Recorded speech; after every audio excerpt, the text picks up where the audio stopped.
आपको लगता है पत्रकार साहब, आप लोग दिल पे हाथ रख करके पूछिए जरा सा कि ये सरकार क्या लगता है, ईमानदारी से बनी हुई सरकार है क्या? हाँ, मैं मानता हूं माननीय नीतीश कुमार की छवि बहुत अच्छी है, लेकिन श्री मोदी और श्री शाह की इस पूरे देश में जो है, नहीं पूरे वर्ल्ड में खिंचाई हो रही है। आप इस बात को समझिए, भारतवर्ष कितना गर्त में गया, इन लोगों की पॉलिसी गलत है। और आपने देखा कि पूर्व मुख्यमंत्री जीतन राम मांझी, चूंकि बेचारे वो सीधे साधे इंसान हैं, 2700 वोट से हारे थलन, हम प्रयास के लिए जीत गए। अभी मैं बक्सर जिला के डुमरांव में मौजूद हूं और वीआईपी पार्टी के राष्ट्रीय प्रवक्ता डॉक्टर एसके साइनी जी की गाड़ी आ रही है और इनसे रुकवाएंगे, 5 मिनट टाइम लेंगे और इनसे बातचीत करेंगे बिहार की राजनीति पर। सर रोकिए थोड़ा, सर 5 मिनट थोड़ा सा टाइम दीजिए। आप तो वीआईपी पार्टी के राष्ट्रीय प्रवक्ता है, तो आपसे कहीं ना कहीं देश के हर एक मुद्दे पर बातचीत करना और आपका भी बयान देना कहीं ना कहीं कर्तव्य है। तो मैं चाहूंगा कि 5 मिनट टाइम आप देने का काम करेंगे। चलिए जी, आप थोड़ा सा और इधर आ जाइए। अभी बिहार के पूर्व मुख्यमंत्री जीतन राम मांझी जी का एक बयान सोशल मीडिया पर काफी वायरल हो रहा है कि जीते हुए प्रत्याशी को 2700 वोटों से चुनाव जितवा दिए एक डीएम को फोन करके। इस बार वो प्रत्याशी हमको याद नहीं किया, इसलिए वो 1600 वोटों से हार गया। तो इस बयान को लेकर आपकी क्या प्रतिक्रिया सर? देखिए पत्रकार साहब, आप लोग भी जानते हैं कि ये बेईमानों की सरकार है।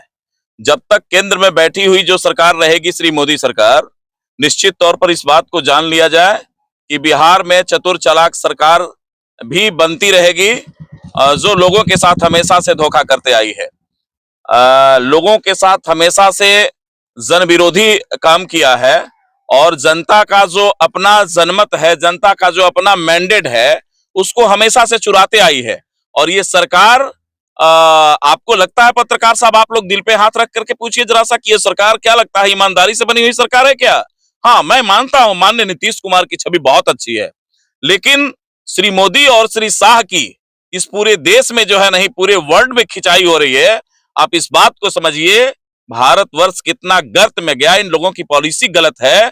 और आपने देखा कि पूर्व मुख्यमंत्री जीतन राम मांझी, चूंकि बेचारे वो सीधे साधे इंसान हैं और वो अपने बयान में जो चीजें बोला है, ये सर्वविदित है, पहले से भी जनता जानती है कि हमारे मत के साथ जो है खिलवाड़ हुआ है, चोरी हुई है। तो ये जनता की सरकार नहीं है, ये तो ईवीएम की सरकार है। और क्या कहते हैं, माननीय चुनाव आयोग की बेईमानी के द्वारा बनाई हुई ये सरकार है, इसलिए इस सरकार के ऊपर बहुत ज्यादा भरोसा करना। उस बयान में उस डीएम का नाम भी ले रहे हैं कि अभिषेक सिंह जी अभी त्रिपुरा में पद स्थापित। अरे भाई, माननीय मुख्यमंत्री, वो पूर्व मुख्यमंत्री, उनको तो कुछ नहीं होगा, लेकिन उस बेचारे डीएम की तो फजीहत इन्होंने करा दिया।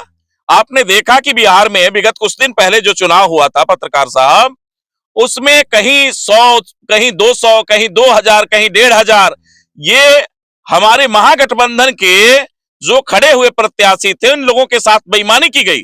यहां जनता के साथ बेईमानी करके ये सरकार बनी हुई है। और इस बात को जान ले कि ये सरकार मुख्यमंत्री नीतीश कुमार की नहीं है, ये सरकार ईवीएम की सरकार है, ये सरकार माननीय चुनाव आयोग की चोरी की सरकार है। इस सरकार को आप इस पर सवालिया निशान पूरी जनता, अरे श्री क्या कहते हैं, जीतन राम मांझी ने तो अपनी बात बोल दिया। जब उस 2700 वोटों को चोरी करके अपने विधायक को जो है, अपने हारे हुए प्रत्याशी को विधायक बना सकते हैं, तो यहां सरकार बना लिया इन लोगों ने। आप सोचिए ना जरा सा, ये देश का लोकतंत्र निश्चित तौर पर खतरे में है। यहाँ की जो जनता है वो अपने मत का अधिकार उचित जगह पे करती है, मताधिकार का प्रयोग जो है उचित जगह पे करती है, लेकिन बेईमानों के आगे, बेईमानी के आगे कुछ भी नहीं चलने वाला है। और इतना जरूर जान लीजिए, ये सरकार बेईमानों की सरकार है और ये चोरों की सरकार है। क्या माना जा सकता है कि बिहार में, बिहार विधानसभा चुनाव में वोट चोरी हुआ है? आप लोग इस बात को नहीं जानते हैं पत्रकार साहब, गोदी मीडिया छोड़ करके, कम से कम आप लोगों का नाम तो अभी तक गोदी मीडिया में नहीं है। ये सरकार पूरी तरह से, आपने देखा कि 17 दिन तक हम लोगों ने जो यात्रा किया, हम और राहुल गांधी, श्री तेजस्वी यादव और माननीय क्या कहते हैं, मुकेश सहनी जी, आपने देखा वोट चोर गद्दी छोड़ का स्लोगन जो है पूरे बिहार में, पूरा देश इस बात को जान रहा है। और जहां जहां इन लोगों की सरकार बनी है, चोरी के बल पर सरकार बनी है। ये निष्पक्षता के आधार पर जनता की बनाई हुई सरकार नहीं है, और ये गुणागणित बंगाल में भी करने की लोग कोशिश में लगा हुआ है। और ये जान लीजिए कि ममता बनर्जी जी अगर इस बात के लिए सचेत नहीं रहेंगी तो उनको भी कुर्सी से अपदस्थ करके यहाँ राम राज्य की बात को स्थापित करने के बाद आपने देखा आप लोग हार के बाद अभी तक मौन है, आगे की क्या रणनीति है? अरे भाई, समीक्षा चल रही है उस पर।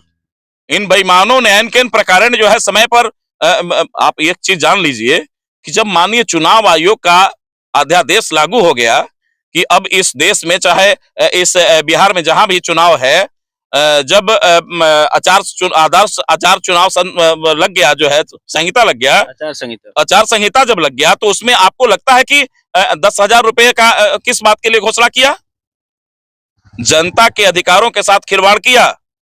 अब जनता समझे, बुलडोजर चला करके देख रहे हैं कि अच्छे अच्छे लोगों का जो है घर और आशियाना बनाया हुआ मेहनत और गाड़ी कमाई के द्वारा कमा करके की गरीबों का।